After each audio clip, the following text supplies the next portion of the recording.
আসসালামু আলাইকুম। সংবাদে আপনাদের সবাইকে স্বাগত জানাচ্ছি। আমি ফিরোজ তোহা। শুরুতেই সংবাদ শিরোনাম। বাংলাদেশের সর্বশেষ গুরুত্বপূর্ণ আপডেট সংবাদে আপনাকে স্বাগত। শুরুতেই সংবাদ শিরোনাম, পরে বিস্তারিত।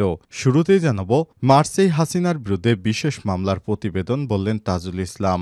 চলতি মাসের মধ্যেই পলাতক প্রধানমন্ত্রী শেখ হাসিনার বিরুদ্ধে দায়ের করা বিশেষ মামলাগুলোর তদন্ত প্রতিবেদন আদালতে দাখিল করা হবে বলে জানিয়েছেন আন্তর্জাতিক অপরাধ ট্রাইব্যুনালের চিফ প্রসিকিউটর মোহাম্মদ তাজুল ইসলাম। তিনি জানান, এরপর 1 থেকে 1.5 মাসের মধ্যে বিচার কাজ শুরু হবে। এরপর জানাবো, অপারেশন ডেভিল হান্টে গ্রেপ্তার আরও 569 জন। অপারেশন ডেভিল হান্টে গত 24 ঘন্টা আরও 569 জনকে গ্রেপ্তার করা হয়েছে। এছাড়াও অন্যান্য অভিযানে মিলে এ সময় গ্রেপ্তার করা হয়েছে 1231 জন। আজ পুলিশ সদরের AIG media and public PR Inamul Haque Sagar বিষয়টি নিশ্চিত করেছেন।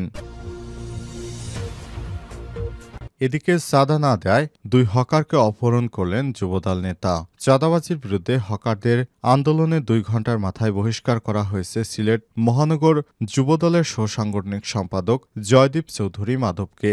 চাঁদা না দিলেই বিএনপির এই নেতা হকারদেরকে ধরে নিয়ে তারপর ব্যাপক নির্যাতন করেন। এবারে জানাবো, রমজান আত্মসংযম ও সাধনার মাস, বললেন তারেক রহমান। পবিত্র রমজান আত্মসংযম ও সাধনার মাস বলে মন্তব্য করেছেন বিএনপির ভারপ্রাপ্ত চেয়ারম্যান তারেক রহমান। আজ দলের সিনিয়র যুগ্ম মহাসচিব রুহুল কবির রিজভী স্বাক্ষরিত এক বিজ্ঞপ্তিতে এই মন্তব্য করেন তিনি। এদিকে ডাকাতি ঠেকাতে ব্যর্থ হয় ওসি প্রত্যাহার।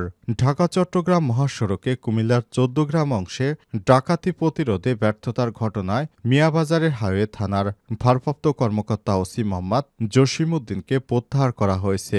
1 মার্চ সন্ধ্যায় তথ্যটি কালবেলাকে নিশ্চিত করেছেন হাইওয়ে পুলিশের কুমিল্লা অঞ্চলের পুলিশ সুপারের দায়িত্বে থাকা অতিরিক্ত মহাপরিদর্শক খায়রুল ইসলাম। এবং সর্বশেষ জানাবো, পবিত্র রমজানে 650 টাকায় গরুর মাংস এবং 9.5 টাকায় ডিম বিক্রি করছে সরকার।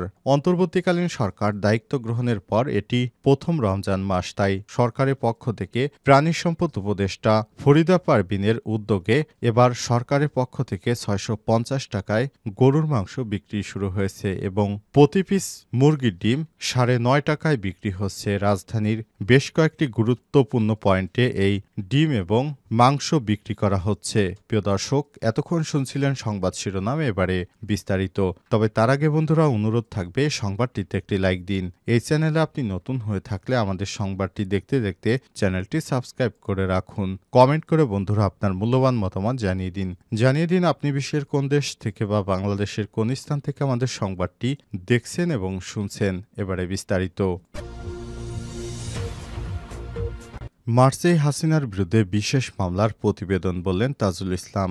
চলতি মাসের মধ্যেই শেখ হাসিনার বিরুদ্ধে দায়ের করা বিশেষ মামলাগুলোর তদন্ত প্রতিবেদন আদালতে দাখিল করা হবে বলে জানিয়েছে আন্তর্জাতিক অপরাধ ট্রাইব্যুনালের চিফ প্রসিকিউটর মোহাম্মদ তাজুল ইসলাম। তিনি জানান, এরপর 1 থেকে 1.5 মাসের মধ্যে বিচার কাজ শুরু হবে। শনিবার 1 মার্চ সকালে সিলেটের পিটিআই মিলনায়তনে এই কর্মশালা থেকে বের হয়ে সাংবাদিকদের তিনি এসব কথা বলেছেন। এ সময় চিফ প্রসিকিউটর বলেছেন, ভারতের সঙ্গে বাংলাদেশের একটি বন্দি বিনিময় চুক্তি রয়েছে যা আওয়ামী লীগ সরকার সই করেছিল। সেই চুক্তির আওতায় শেখ হাসিনাকে ভারত থেকে ফিরে আনা যাবে এবং ভারত ফিরিয়ে দিবে বলে আশা করা হচ্ছে। এছাড়াও শেখ হাসিনাকে ইন্টারপোলের মাধ্যমেও ফিরে আনার চেষ্টা করা হবে। এর আগে সিলেটে স্বরাষ্ট্র মন্ত্রণালয়ের আয়োজনে পরিবর্তিত পরিস্থিতিতে মানবাধিকার এবং পরিবেশের উপর গুরুত্বসহ আইন প্রয়োগ শীর্ষক কর্মশালা অনুষ্ঠিত হয়। দিনব্যাপী এই কর্মশালায় শিল্প উপদেষ্টা আদিলুর রহমান খান, অ্যাটর্নি জেনারেল আসাদুজ্জামান সহ বিচার বিভাগ, সিলেটের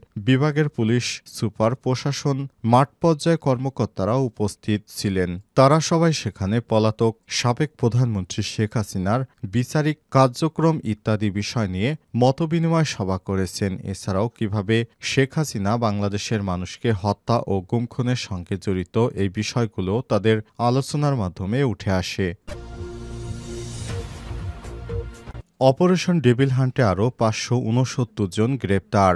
অপারেশন ডেভিল হান্টে গত ২৪ ঘন্টা আরও ৫৬৯ জনকে গ্রেপ্তার করা হয়েছে। এছাড়াও অন্যান্য অভিযানে মিলে এ পর্যন্ত গ্রেপ্তার করা হয়েছে ১,২৩১ জনকে, যা গত ২৪ ঘন্টায়। শনিবার ১ মার্চ পুলিশ সদর দপ্তর AIG media and PR Inamul Haque Sagar বিষয়টি নিশ্চিত করেছেন। তিনি জানান, অপারেশন ডেভিল হান্টে গত ২৪ ঘন্টায় ৫৬৯ জনকে গ্রেপ্তার করা হয়েছে। এছাড়াও জুলাই অভ্যুত্থানসহ বিভিন্ন মামলায় এজাহার নামে আসামি সহ এ পর্যন্ত গত ২৪ ঘন্টায় ১,২৩১ জনকে গ্রেপ্তার করা হয়েছে। সব মিলিয়ে সারা দেশে ৭ই ফেব্রুয়ারি থেকে এ পর্যন্ত প্রায় ১০,০০০-এর উপর অপরাধীদেরকে গ্রেপ্তার করা হয়েছে।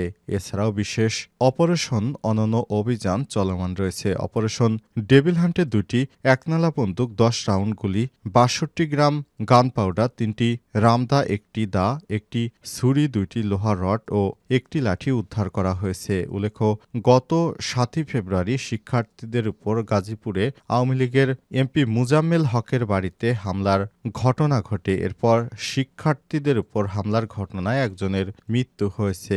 এরপরই আওয়ামী লীগদের ধরতে এবং অপরাধীদেরকে ধরতে মূলত এই পরিচালিত হচ্ছে। চাঁদা না দেয় ২ হকারকে অপহরণ করলেন যুবদলের নেতা। চাঁদাবাজির বিরুদ্ধে হকারদের আন্দোলনের ২ ঘণ্টার মাথায় বহিষ্কার করা হয়েছে সিলেট মহানগর যুবদলের সাংগঠনিক সম্পাদক জয়দীপ চৌধুরী মাধবকে। শুক্রবার রাত ১২টার দিকে জাতীয়তাবাদী যুবদলের কেন্দ্রীয় নির্বাহী কমিটির সহদপ্তর সম্পাদক মিনহাজুল ইসলাম ভূঁইয়া স্বাক্ষরিত এক বিজ্ঞপ্তিতে তাকে বহিষ্কার করা হয়। এতে বলা হয়েছে, দলীয় শৃঙ্খলা পরিপন্থী কর্মকাণ্ডে জড়িত থাকা সুস্পষ্ট অভিযোগে মাধবকে প্রাথমিক সদস্য পদসহ সকল প্রকার পদ থেকে বহিষ্কার করা হয়েছে। বহিষ্কৃত নেতাদের কোনো অপকর্মের দায় নেবে না দল। এছাড়া ঢাকায়ও যুবদলের সাধারণ সম্পাদকের বিরুদ্ধে চাঁদাবাজির অভিযোগে হকাররা মাঠে নামে। এর আগে চাঁদা না দেয় ২ হকারকে তুলে নেওয়ার অভিযোগ যুবদল নেতার গ্রেপ্তার দাবিতে শুক্রবার রাত ৮টার দিকে জিন্দাবাজার সড়ক অবরোধ করেন হকাররা। পরে স্থানীয় বিএনপি নেতাদের আশ্বাসে রাত ১০টার দিকে সড়ক অবরোধ প্রত্যাহার করেন তারা। এর ২ ঘণ্টার মাথায় কেন্দ্রের নির্দেশে বহিষ্কার করা হয় বিএনপির যুবদলের নেতা মাধবকে। হকাররা জানান, দীর্ঘদিন ধরে বন্দর থেকে চৌহাট্টা পর্যন্ত ফুটপাতে যেসব হকার বসেন তাদের কাছ থেকে নিয়মিত চাঁদা আদায় করে আসছেন জয়দীপ চৌধুরী মাধব। কেউ চাঁদা না দিলে তাকে তুলে নিয়ে নির্যাতন করতেন তিনি। শেখ হাসিনার মতো আয়নাঘর এর মতো বানিয়ে তারপর যুবদলের এই নেতা মানুষকে অত্যাচার করতেন। এরই ধারাবাহিকতা শুক্রবার ২ হকারকে তুলে নিয়ে যায় জয়দীপ। এ সময় তাদেরকে রুমে আটকে রেখে ব্যাপক মারধর এবং নির্যাতন করে। এর প্রতিবাদে সব হকাররা মিলে সড়ক অবরোধ করেন এবং ২ হকারকে উদ্ধার ও যুবদল নেতা জয়দীপ চৌধুরীকে গ্রেপ্তারের আলটিমেটাম দেন হকাররা। রাত ১০টার দিকে পুলিশের চেষ্টায় অপহরণকৃত ২ হকারকে উদ্ধার করে আন্দোলনকারীদের হাতে তুলে দেওয়া হয়। এ সময় পুলিশের উপর ক্ষিপ্ত হতে দেখা যায় হকারদের। পরে ঘটনাস্থলে আসেন মহানগর বিএনপির সাধারণ সম্পাদক ইমদাদ হোসেন। তিনি ২৪ ঘণ্টার মধ্যে যুবদল নেতা মাধবকে বহিষ্কারের আশ্বাস দিলে আন্দোলনরত হকাররা অবরোধ তুলে নেয়। সারা দেশে এভাবেই চলছে বিএনপির নির্যাতন।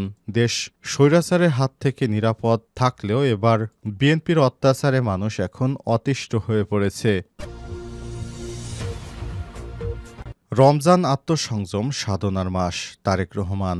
রমজান হচ্ছে আত্মসংযম এবং সাধনার মাস বলে মন্তব্য করেছেন বিএনপির ভারপ্রাপ্ত চেয়ারম্যান তারেক রহমান। আজ শনিবার লন্ডনে বসে বিএনপির সিনিয়র যুগ্ম মহাসচিব রুহুল কবির রিজভী স্বাক্ষরিত এক মন্তব্যে এসব বার্তা পাঠিয়েছেন তারেক রহমান। তিনি বলেন, আগামীকাল থেকে পবিত্র মাহে রমজান শুরু। এই পবিত্র মাস আত্মসংযম সাধনার মাস। তাই মুসলিম উম্মার পরম করুণাময় আল্লাহ তাআলার আলামিনের সান্নিধ্যে সন্তুষ্টি লাভে নিজেদের জন্য এক অনন্য প্রশিক্ষণে আত্মনিবেদিত রাখেন।